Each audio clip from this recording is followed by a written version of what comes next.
Mean राशि वाले बंधुओं, आप सभी का स्वागत है, हृदय से अभिनंदन है मीन मंथन यूट्यूब चैनल में। तो मीन राशि वालों, ध्यान से समझिए। भूत प्रेत, टोना टोटका, तंत्र मंत्र, नजर, किसी भी प्रकार की तांत्रिक क्रिया, अभिचार कर्म यदि आपके ऊपर कर दिया गया है तो इसके बारे में आपको पता भी नहीं चलेगा जब तक कि बहुत देर नहीं हो जाएगी। पूरी तरह से आप बर्बाद नहीं हो जाएंगे, मिट नहीं जाएंगे और आपके घर में अकाल मृत्यु जैसी घटनाएं घटनी शुरू नहीं हो जाएंगी। और इन क्रियाओं के बारे में जातक को कभी पता ही नहीं चलता है, थोड़ा बहुत शक अवश्य होता रहता है। तो अब हो ये रहा है कि आज के समय में जबकि जमाना इतना खराब हो चुका है कि लोग एक दूसरे की खुशी देखना ही नहीं चाहते हैं, दिन रात साथ में उठते बैठते हैं, तब भी एक दूसरे की खुशी नहीं देखना चाहते हैं, एक दूसरे की जड़ें खोदने में लगे हैं और दूसरे के सुख से ज्यादा दुखी हैं, अपने दुख से नहीं। तो ऐसे में ये क्रियाएं बहुत अधिक हो रही हैं। तो किसी भी प्रकार की क्रिया को समाप्त कर देने की ताकत रखती है यह एक छोटी सी चीज। महाविद्या से जुड़ी है और ब्रह्मास्त्र विद्या इस चीज को अपने नियंत्रण में रखती हैं। और जो जातक इस चीज को अपने गले में चुपचाप धारण कर लेता है, ब्रह्मास्त्र विद्या श्री बगलामुखी उस जातक की रक्षा करने के लिए हर वक्त तत्पर रहती है। जी हाँ बंधुओं, यह एक चीज बेहद शक्तिशाली है। इसे आप खुद अपने घर पर तैयार कर सकते हैं। इसे तैयार करने की क्रिया क्या है, विधि क्या है और कौन से नियम है जिनका आपको कठोरता से पालन करना होगा और किस प्रकार इस चीज को तैयार करके आप अपने गले में धारण करेंगे, सारी क्रिया आज के इस कार्यक्रम में हम आपको बताने वाले हैं। यदि आपके जीवन में 1% भी नकारात्मक ऊर्जा है तो आपकी तरक्की में हर तरह से बाधा उत्पन्न करेगी, मेहनत का फल आपको नहीं देगी और ग्रहों के शुभ परिणाम आप तक नहीं पहुंचने देगी और आपकी कुंडली में मौजूद पापी ग्रहों को सक्रिय बनाकर आपके जीवन में बाधाएं उत्पन्न करेगी। तो इस नकारात्मक ऊर्जा से छुटकारा प्राप्त करना बेहद आवश्यक है, यह आज के समय की मांग है। याद रखना बंधुओं, इस शास्त्रों में भी यह कहा गया है महर्षि वेदव्यास जी के द्वारा कि सतयुग, त्रेता, द्वापर और कलयुग में से केवल कलयुग ही एक ऐसा युग है जिसका धर्म का केवल एक पैर बाकी है, जिसे दान कहते हैं। यानी कि इस युग में सत्य, तप, दया सब चले गए हैं, अब केवल दान बचा है। तो अब ऐसे में हुआ यह है कि लोगों के मन में वैमनस्यता बढ़ गई है, अपनों के प्रति ही बैर रखते हैं, मन ही मन लोगों के बारे में नकारात्मक सोचते हैं। और एक चीज और विशेष आप याद रखना कि आज का समय अब यह आ गया है कि अब लोग खुलकर सामने नहीं आते हैं, पीठ के पीछे वार करने में ही चतुराई समझते हैं, अपनी शान समझते हैं। तो कभी भी आपका शत्रु खुलकर आपके सामने नहीं आएगा, लेकिन आपके छुपे हुए शत्रु हो चाहे जागृत शत्रु हो, आपके ऊपर इस प्रकार से हमला करेंगे कि आपको पता तक नहीं चलेगा और आपका विनाश हो जाएगा। इसीलिए आज के समय में तंत्र क्रियाएं बहुत अधिक मात्रा में हो रही हैं। टोना टोटका तो हर दूसरे घर में देखने को मिल रहा है। किसी ने किसी प्रकार का टोना कर दिया है, किसी ने किसी प्रकार की क्रिया कर दी है, किसी की बुद्धि का बंधन, किसी का व्यापार का बंधन और किसी के घर की खुशियों का हर प्रकार का बंधन हो गया है। तो ऐसे में इन क्रियाओं से छुटकारा प्राप्त करना बेहद अनिवार्य है और इन क्रियाओं से छुटकारा प्राप्त करने के लिए आपको महाविद्या की शरण में जाना ही पड़ेगा, जिन्हें शक्ति का स्वरूप कहते हैं, 10 महाविद्याएं कहते हैं, जिन्हें काली से लेकर श्री बगलामुखी तक केवल और केवल स्तंभन के लिए और इन नकारात्मक क्रियाओं से छुटकारा प्राप्त करने के लिए याद किया जाता है। आज का यह कार्यक्रम बेहद खास है। आज हम आपको एक बहुत ही शक्तिशाली सुरक्षा कवच आपके स्वयं के लिए आप कैसे तैयार करेंगे यह बताएंगे। इसी के साथ साथ हम आपको वे संकेत भी बताएंगे आपकी कुंडली के अनुसार कि आप अपनी कुंडली देखकर पता लगा सकते हैं कि आपके ऊपर कोई तंत्र क्रिया है अभी या नहीं है। बहुत ही सरल है, चिंता की बात नहीं है, आराम से आपको पता लग जाएगा। तो आपको अपनी कुंडली देखनी है और हम आपको बताएंगे कि किस प्रकार आप यह जान जाएंगे। दूसरा, आपको अपने घर का मुआयना करना है और घर में छोटे छोटे से संकेत हैं, उन्हें नोट करना है अपने दिमाग में, आपको पता लग जाएगा। उसी प्रकार अपने खुद के जीवन और अपने शरीर को एक बार देखना है और आपको पता लग जाएगा कि आपके ऊपर कोई नकारात्मक ऊर्जा है, तंत्र मंत्र या फिर कोई टोना टोटका किया गया है या नहीं। जी हाँ बंधुओं, ये क्रियाएं आज के समय में बहुत भयंकर गति से फैल रही हैं और लगभग हर तीसरा चौथा इंसान इसकी चपेट में आ चुका है। जी हाँ बंधुओं, तो आज का यह विषय बेहद महत्वपूर्ण है। इसी के साथ साथ आने वाले 3 से 5 दिनों की आपकी भविष्यवाणियां करेंगे जो आपके ग्रहों के अनुकूल होंगी, सावधानियों के विषय में बताएंगे और कुछ अच्छी घटनाओं के विषय में भी आपको हम बताएंगे। मतलब कि आज का यह कार्यक्रम बेहद ज्ञानवर्धक है, बहुत सारी जानकारी आपके लिए लेकर आया है, गागर में सागर जैसा भर दिया है। बस आपको ठंडे दिमाग से इस गागर में भरे हुए ज्ञान को पी जाना है और फिर इसे अपने जीवन में उतारना है और देखिए कि कैसे आपका जीवन खिलखिलाकर हंस देता है। जी हाँ बंधु, तो चलिए बंधु आज के इस कार्यक्रम को शुरू करते हैं। महामाई को याद करते हुए कमेंट बॉक्स में लिख डालिए, जय मां भद्रकाली कृपा करो। माता रानी इतनी दयालु है कि निश्चित तौर पर आपके ऊपर कृपा करेंगी, आपका उद्धार होगा। तो चलिए बंधु अपने मूल विषय को शुरू करते हैं, ध्यान से सुनिए। प्यारे मित्रों, हमारे अत्यंत प्रिय और परम पूज्य अमिताचार्य जी के पास माँ बगलामुखी और माँ भद्रकाली की साधनाओं का वर्षों का अनुभव है और माता रानी की इनके ऊपर पूर्ण कृपा और सिद्धि है। आचार्य जी ने अपने सटीक कुंडली विश्लेषण और श्रेष्ठतम उपायों के माध्यम से हजारों लोगों के जीवन को खुशियों से भरा है। आचार्य जी का कुंडली विश्लेषण और उपाय करवाने का तरीका इतना अद्भुत है कि जीवन के हर एक दुख और कष्ट का कारण जड़ से ही समाप्त हो जाता है। फिर समस्या चाहे जैसी भी हो, कर्जा बहुत बढ़ गया हो, व्यापार चल नहीं रहा हो, बीमारियों में आप बर्बाद हो चुके हो, रिश्तों में प्रेम समाप्त हो चुका हो या फिर नौकरी ही ना मिल रही हो, विवाह में देरी होती हो, कैसी भी समस्या हो, इन समस्याओं का कारण क्या है, कौन सी महादशा परेशान कर रही है, कौन सा दोष लगा हुआ है, सब कुछ आचार्य जी इतना सटीक बताते हैं कि वर्षों वर्ष के दुख कुछ ही दिनों में समाप्त हो जाते हैं। अगर आपके जीवन में भी कोई ऐसी संकट की घड़ी है तो यही सही समय है जब आप पूज्य आचार्य जी के हाथों से अपनी कुंडली का विश्लेषण करवाएं और वर्षों से चल रहे दुखों और संकटों के इस चक्र से बाहर निकल जाएं। प्यारे मित्रों, अभी वीडियो में दिए गए नंबरों पर फोन करिए और अपनी कुंडली का श्रेष्ठतम आकलन करवा डालिए। जिंदगी बदलने का ये सबसे बड़ा मौका हाथ से मत जाने दीजिएगा। जय माई की, महामाई आपका कल्याण करे। सबसे पहले आपको हम बताएं कि कैसे वो लोग होते हैं, यानी कि किन लोगों के ऊपर तंत्र मंत्र या फिर गली नुक्कड़ पर या किसी चौराहे पर पड़ा हुआ किसी का उतारा, टोना टोटका जो होता है उसका उतारा किया जाता है, वो भी किस प्रकार के इंसानों पर अपना कब्जा कर लेता है, हावी हो जाता है। ऐसे इंसान जो गलत आदतों में डूबे रहते हैं, जुआ, शराब, वेश्यावृत्ति आदि नीच कर्म करते रहते हैं, ऐसे लोगों को तुरंत अपना वाहक बना लेती हैं इस प्रकार की पिशाची शक्तियां। इसी प्रकार ऐसे लोग जो बहुत जल्दी डर जाते हैं, जिनका मनोबल बहुत कमजोर है, जिनमें आत्मविश्वास की बहुत अधिक कमी रहती है, जो हर वक्त डरे सहमे रहते हैं और चिंताओं से ग्रसित रहते हैं और अपने जीवन के दुखड़े रोते रहते हैं, हमेशा बस यही सोचते रहते हैं कि जीवन में इतना दर्द क्यों है, तकलीफ क्यों है, परेशानियां क्यों हैं। आगे बढ़ने के बजाय वे बस आज की परिस्थितियों को देखकर रोते रहते हैं और भविष्य की चिंताओं में व्यस्त बने रहते हैं। ऐसे लोगों के ऊपर ये शक्तियां बड़ी जल्दी हावी हो जाती हैं, क्योंकि ऐसे लोगों का मनोबल बहुत कमजोर होता है, इच्छा शक्ति बहुत ही कमजोर होती है और ऐसे लोगों पर नियंत्रण कर पाना बहुत ही आसान होता है। तो सबसे पहले आपको अपने अंदर 2-3 गुण उत्पन्न करने हैं। पहला कि सद्गुण उत्पन्न करने हैं। सद्गुण से मतलब यह है कि कोई भी गलत व्यसन, गलत आदत या नीच कर्म यदि गलती से भी आपके जीवन में हो रहा है, आपके पास आ गया है, तो इससे छुटकारा प्राप्त करिए जितनी जल्दी हो सके।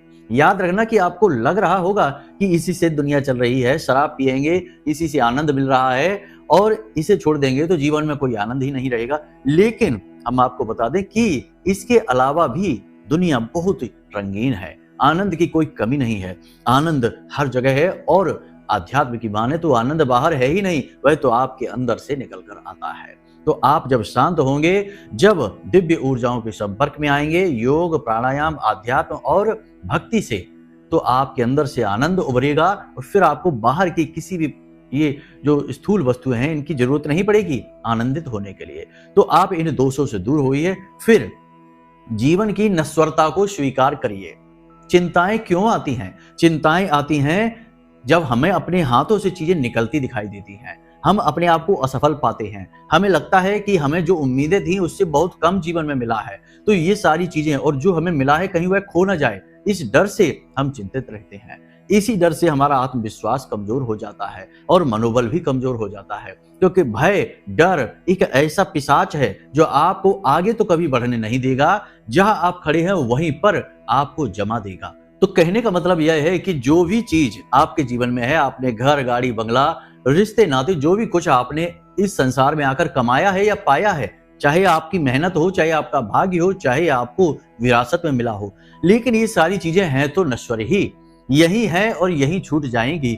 आपके साथ ना तो आई है और ना ही जाएंगी। यहाँ पर शास्त्र अपना बड़ा ही सुंदर किरदार निभाते हैं जब रोचक प्रसंगों के माध्यम से इंसान के हृदय को छू लेते हैं और आंखें खुल जाती हैं। जी हाँ बंधु, यहीं पर श्रीमद् भागवतम में अभिज्ञात और पुरंजन का बहुत ही सुंदर प्रसंग है। प्रसंग बहुत ही बड़ा और बहुत ही विख्यात है, लेकिन इसके बारे में अभी चर्चा नहीं करेंगे। लेकिन यह प्रसंग यही दिखाता है कि कैसे इंसान अपने असली स्वरूप को भूल जाता है इस संसार में आकर और लोलुपताओं में अपनी छोटी छोटी जरूरतों में ही जीवन को समेट लेता है, और फिर जब वो चीजें पूरी नहीं होती है या उनके खोने का डर लगता है तो दुखी होने लगता है, रोने लगता है। तो ये चीजें नश्वर हैं, जाएंगी, इनके लिए दुखी नहीं होना है, अपने आप को शांत रखना है। और जब आप अपना आत्मबल बढ़ाएंगे तो आप देखेंगे कि जो डर आपको लग रहे थे वो कितने निरर्थक और व्यर्थ थे। याद रखना कि जो जाना है वो चला जाएगा, उसे कोई रोक नहीं सकता, और जो आपको मिलना है वो मिलकर ही रहेगा, उसे भी कोई रोक नहीं सकता है। ये हमारा भाग्य है। हानि लाभ जीवन मरण, यश अपयश विधि हाथ। समझिए, तो ये सारी चीजें हैं, इनको समझना पड़ेगा, अपने बौद्धिक बल को बढ़ाना पड़ेगा और आध्यात्मिक होना पड़ेगा। जितना आप अध्यात्म से दूर रहेंगे उतने ही दुखी रहेंगे। करोड़ों की दौलत कमाकर भी आप सुखी नहीं हो सकते हैं। ऐसे बहुत सारे लोगों को हम जानते हैं जिनके पास दौलत की कोई कमी नहीं है, अपार धन संपत्ति है, लेकिन नींद की दवाई खानी पड़ रही है तब नींद आ पा रही है, नहीं तो सो ही नहीं पा रहे हैं। ऐसी बुरी हालत में जीवन है क्योंकि पूर्ण रूप से भौतिकता में डूब चुके हैं और अपने स्वरूप को भूल चुके हैं, आध्यात्मिकता से दूर हैं, जानते ही नहीं कि कौन है। तो बस ये समस्या होती है। तो इस तरह आत्मबल कमजोर हो जाता है एक भोगी का, लेकिन एक योगी का आत्मबल सर्वोच्च होता है। तो विरक्ति की भावना रखिए, योगी स्वभाव अपनाइए, भोगी नहीं। ठीक है, यहां तक चीजें समझना बहुत जरूरी है। एक सबसे महत्वपूर्ण बात आपको हम बता दें कि कोई भी उपाय आपके ऊपर कार्य ही तब करता है जब आपका आत्मबल ऊंचा होता है। कमजोर और कायर स्वभाव है यदि आपका, जरा सी बात में डर जाना, रोने लगना, बिलखने लगना, शिकायतें करने लगना, तो कोई उपाय और क्रिया भी आपके ऊपर फलित नहीं होगी, क्योंकि आपकी स्वयं की ऊर्जा पूर्ण नकारात्मक है। तो फिर कोई पॉजिटिव एनर्जी आपको कैसे पॉजिटिव कर पाएगी जब आपके अंदर से ही नेगेटिव एनर्जी निकल रही है। बिल्कुल उसी प्रकार से कि जो मोबाइल है पूरी तरीके से खराब हो चुका है, डेड हो चुका है, तो आप उसमें कितना भी चार्जर लगा दो वो चार्ज नहीं होगा, ऑन नहीं होगा, क्योंकि वह अब डेड हो चुका है, उसके अंदर ऊर्जा समाप्त हो चुकी है। वैसे ही आपका आत्मबल मनोबल भी होता है। तो बस इस तरीके की भावनाएं अपने दिमाग में रखिए। अब एक सबसे बड़ी ट्रिक आपको बताते हैं कि रोज जब आप सुबह सोकर जागे तो कम से कम 10 से 15 मिनट के लिए अपने ही बिस्तर पर नित्य कर्म से मुक्त होने के बाद बैठ जाइए या जमीन पर बैठ जाइए, कहीं भी स्नान करने की आवश्यकता नहीं, कुछ भी करने की आवश्यकता नहीं है। बस आंखें बंद करके 10 से 15 मिनट के लिए आंखें बंद करके बिल्कुल निष्क्रिय अवस्था में बैठ जाइए। शरीर से एक भी हरकत नहीं करनी है, पलक भी नहीं झपकानी है, आंख खोलनी नहीं है, उंगली भी नहीं हिलानी है। आप जितना हो सकते हैं उतना निष्क्रिय होकर बैठने की कोशिश करिए।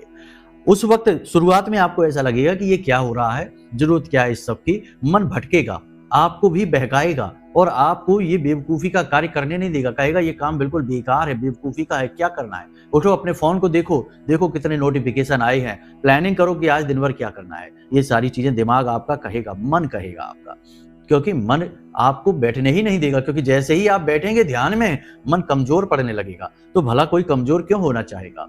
तो वैसे ही तो आपको बैठना है। शुरू में 2 4 5 दिन आपको तकलीफ होगी, 5 मिनट ही आप बैठ पाएंगे और ऊब जाएंगे, लेकिन धीरे धीरे जब आप अभ्यास करेंगे तो 15-20 मिनट और आधे घंटे। अगर कोई व्यक्ति आधे घंटे तक आंख बंद करके निष्क्रिय अवस्था में बैठ सकता है, ध्यान अवस्था में, मेडिटेशन में, तो दुनिया का कोई तंत्र उसका कुछ नहीं बिगाड़ सकता। उसके आसपास पॉजिटिव एनर्जी का एक ऐसा ऑरा बनेगा, एक ऐसा ऊर्जा चित्र बनेगा कि कोई नकारात्मक ऊर्जा, टोना टोटका, तंत्र मंत्र क्रिया उसका बाल भी बांका नहीं कर पाएगी। उसने अपनी खुद की ऊर्जा को इतना उन्नत कर लिया है। ये छोटा सा सूत्र है जो हमने आपको दे दिया है, इसे जीवन में जरूर उतारिए, लाभ आपको स्वयं महसूस होंगे। ठीक है, अब बात करते हैं आपकी कुंडली की। तो कुंडली को आप अच्छी तरह से देखिए। अगर आपके पास अपनी कुंडली है, चार्ट निकालिए, लगन को देखना है। लगन में जो छठा भाव है और 12वां भाव है, छठा भाव जो है वो शत्रु का भाव कहा जाता है और 12वां भाव जो है वो व्यय का भाव कहा जाता है।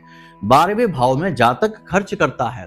क्या खर्च करता है? अपना समय, अपनी ऊर्जा, अपना धन, अपने रिश्ते नाते, व्यवहार, सब कुछ, अपना जीवन ही खर्च कर रहा होता है।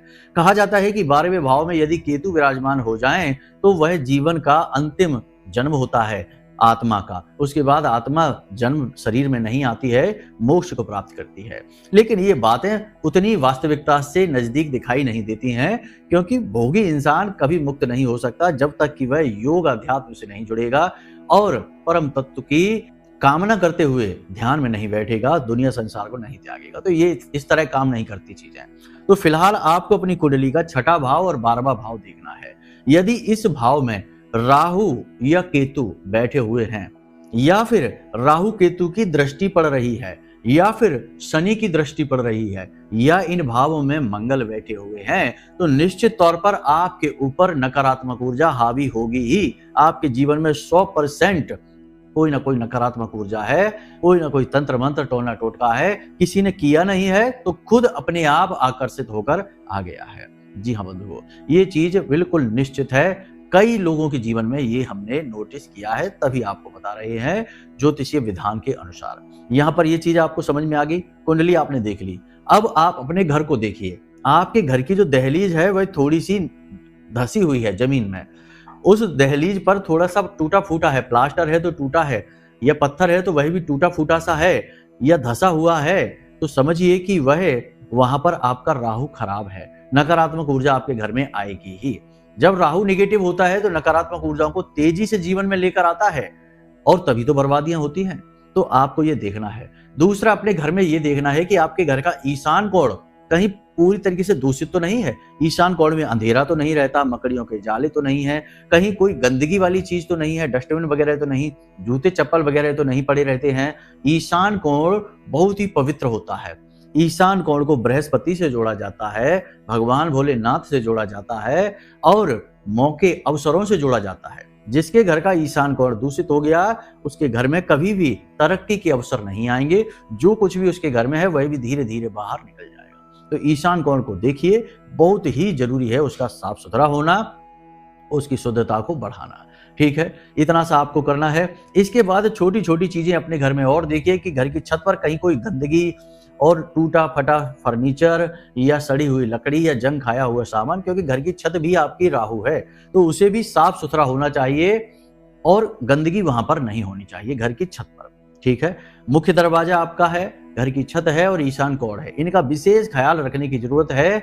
यदि इनका ख्याल आप नहीं रखेंगे तो आपके घर की हेल्थ खराब हो जाएगी, और आपके घर की हेल्थ खराब होगी तो आपकी खुद की भी सेहत खराब होगी, घर के सभी लोगों की सेहत खराब होगी। तो यहाँ पर इन चीजों का आपने ध्यान रखा। अब आपको स्वयं को देखना है। अगर पिछले कुछ दिनों से, यानी 10-15 दिन या 1-2 महीने, 2-4 महीने से ऐसा हो रहा है कि आपकी सेहत लगातार गिरती जा रही है, आप कितना भी अच्छा खाना खा लें आपको लगता नहीं है, आपका चेहरा पीला पड़ता जा रहा है, अगर आपकी आंखों से चमक गायब होती जा रही है, दिन भर आलस आपके ऊपर हावी रहता है, काम करने की इच्छाएं नहीं होती हैं, तरह तरीके की आवाजें आपको सुनाई देती हैं, खास तौर से जब आप सोने जा रहे होते हैं उस वक्त सपने में उल्टी सीधी चीजें दिखाई देती हैं, गंदी चीजें भी दिखाई देती हैं और नकारात्मक पिशाची चीजें भी दिखाई दे सकती हैं। इसी के साथ साथ यदि आपको नींद अच्छी नहीं आती है, अपने ही काम में मन नहीं लगता है, कोई आपसे कितनी भी अच्छी बात कहे आपको उसकी बात अच्छी नहीं लगती है, और अपने ही रिश्ते नातों से आपको चिढ़ जैसी होने लगी है, तो निश्चित तौर पर कोई नकारात्मक शक्ति, कोई बंधन, कोई तंत्र मंत्र आपके ऊपर हो चुका है। आप बिल्कुल इसके शिकार बन चुके हैं। तो ये चीजें हैं, आपको अच्छी तरीके से समझनी चाहिए। अब यहां तक आपने समझ लिया, अब समझिए कि कैसे आप इनसे मुक्ति प्राप्त करेंगे। बहुत ही छोटा सा उपाय है, सोमवार के दिन से आप करिए स्वयं की इन नकारात्मक ऊर्जाओं से मुक्ति के लिए। सोमवार के दिन से आपको ये करना है, ध्यान से सुनिए। आपको सरसों के तेल में रुई की एक बाती बनाकर डुबा देनी है। बाती आपको लंबी बनानी है, ठीक है। लंबी बाती आपने बनाई, सरसों के तेल में डुबाई। अब उस बाती को आप अपने सिर के ऊपर से ऐसे घुमा कर ले जाएंगे और इसको पैरों से छुआते हुए और सीधा घुमाएंगे, उल्टा नहीं, ठीक है, उतारा नहीं है ये। तो ऐसे ले जाकर पैर के नाखून के अंगूठों से और नाखून से छुआते हुए और अपने सिर पर ऐसे 7 बार इसको घुमाएंगे, ठीक है। अपने शरीर का पूरा फेरा करेंगे। 7 बार इसे घुमाने के बाद इसे अपने घर के बाहर निकाल कर, दरवाजे के बाहर निकाल कर इसे जला देना। आप देखेंगे कि आपके ऊपर कोई तंत्र मंत्र नकारात्मक ऊर्जा है तो संकेत तो हमने बता ही दिए, एक संकेत और बता देते हैं कि ये जो बाती है ये जब जलेगी तो इसमें से चट चट की आवाज आएगी, तेज आवाजें आएगी और ये बाती ऐसा लगेगा जैसे छटपटा रही है, टेढ़ी मेढ़ी हो सकती है, पलट सकती है और इसमें से तेज आवाजें आएंगी, कभी कभी दुर्गंध भी आती है, लोगों ने ऐसा बताया है। तो ये अगर आपके साथ हो रहा है तो समझ जाइए कि ये तंत्र क्रिया है, भयंकर आपके ऊपर कर दी गई है, बंधन है आपका। तो इस क्रिया को आपको लगातार 7 दिनों तक करना है, ठीक है। आप सोमवार से इसको शुरू करिए। प्रतिदिन रात्रि के समय यह क्रिया आपको करनी है, सूर्यास्त होने के बाद, ठीक है। रात्रि में पहले ये क्रिया आपको करनी। दूसरा कि अपने घर का शुद्धिकरण, तो घर में जो आप पोंछा लगता है पानी से, उस पानी में समुद्री नमक थोड़ा सा आप मिलवाइए, थोड़ी सी फिटकरी आप मिलवा दीजिए, ठीक है। ये 2 चीजें। इसी के साथ साथ आप अपने घर के हर एक कोने में लौंग का एक एक जोड़ा रखिए, ठीक है। लौंग का एक एक जोड़ा, और इस लौंग के जोड़े को 3 दिन के लिए वहीं रखा छोड़ दीजिए, ठीक है। 3 दिन तक वहीं रखा रहेगा। उसके बाद इसे उठाइए और अपने घर के दरवाजे के बाहर ले जाइए और भीमसेनी कपूर रखिए, उसके ऊपर लौंग का ये जोड़ा जो आपने रखे हैं, यानी 4 कोनों से 8 लौंगे हो गए, 4 जोड़े हो गए। तो ये लौंगे आपको उस कपूर के ऊपर रखनी है और इसे जला देना है। ये क्रिया आपको प्रतिदिन करनी है, मतलब कि हर 3 दिन में करनी है और लगातार करनी है। लगभग 7 बार ये क्रिया आपको करनी है। इससे आपके घर की नकारात्मकता दूर हो जाएगी, आपकी स्वयं की नकारात्मकता दूर हो जाएगी। अब बात करते हैं उस कवच की। माता बगलामुखी से जुड़ा हुआ यह कवच है। शनिवार के दिन यह क्रिया होगी।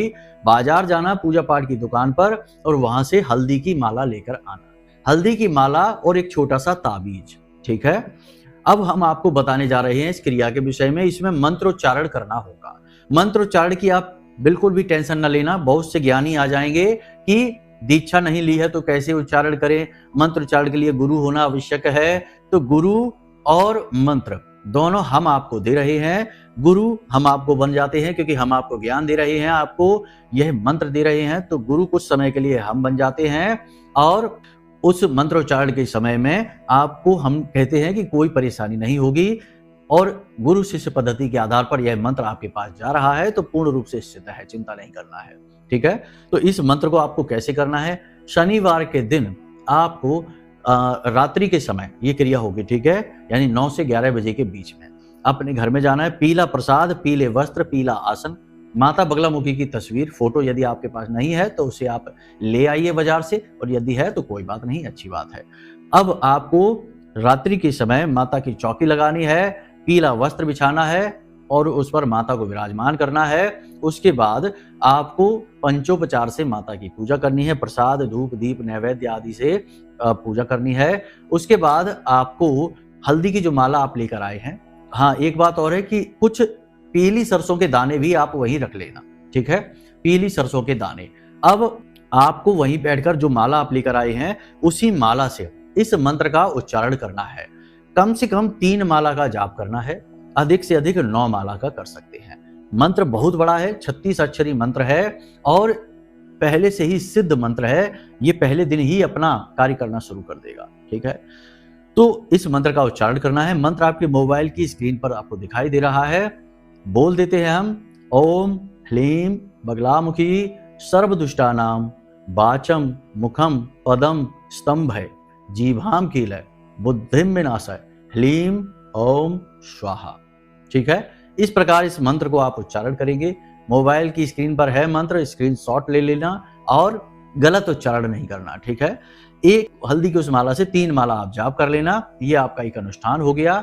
अब आप जो ताबीज लेकर आए थे उस ताबीज में पीली सरसों भर लेना, वही वाली, ठीक है, जिसको आपने सामने रखकर और ये मंत्र उच्चारण किए थे। उस सरसों को उसी ताबीज में भर लेना और ताबीज को बंद कर लेना, ठीक है। अब इस ताबीज को धागे की सहायता से इस हल्दी की माला में बांध लेना है, ठीक है, धागे की सहायता से। अब इस हल्दी की माला और ताबीज को माता बगलामुखी के चरणों में रख देना है। रात भर के लिए रखे रहना है। सारी चीजें ज्यों की त्यों रहेंगी और आप वहां से जा सकते हैं सोने के लिए। अगले दिन सूर्योदय से पहले जागिए और माता के सामने जाइए और गाय के घी का दीपक जलाइए, शुद्धता के साथ स्नान आदि करने के बाद जाना है, यूं ही नहीं चले जाना।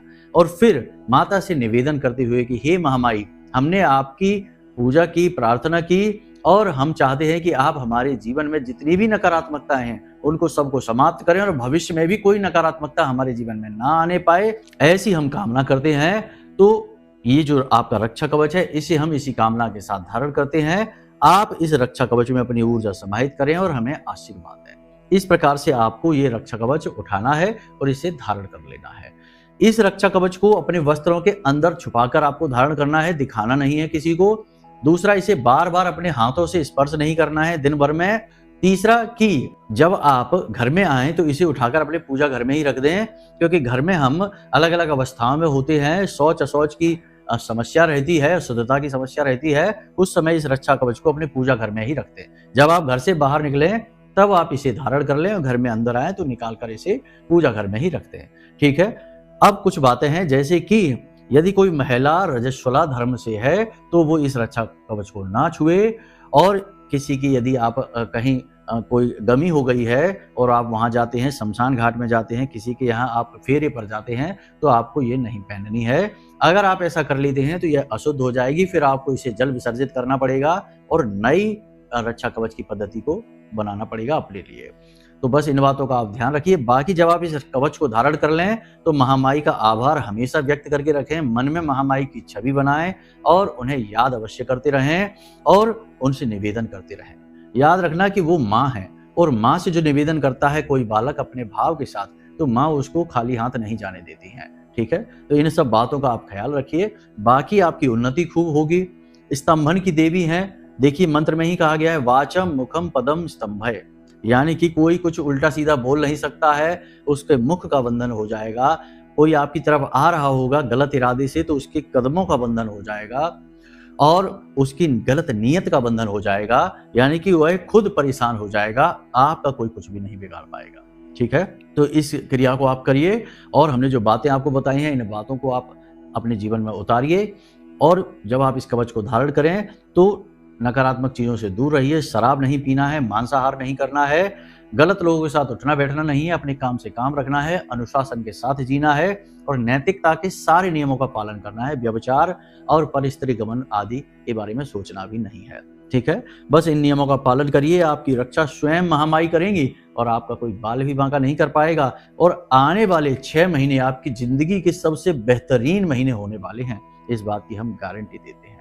तो चलिए बंधु, उम्मीद करते हैं कि यहाँ तक सारी बातें आपको समझ में आ गई होंगी और आप इन बातों को अपने जीवन में उतारेंगे भी, तभी तो लाभ मिलेगा, वरना सुन सुना के तो कुछ भी नहीं होता।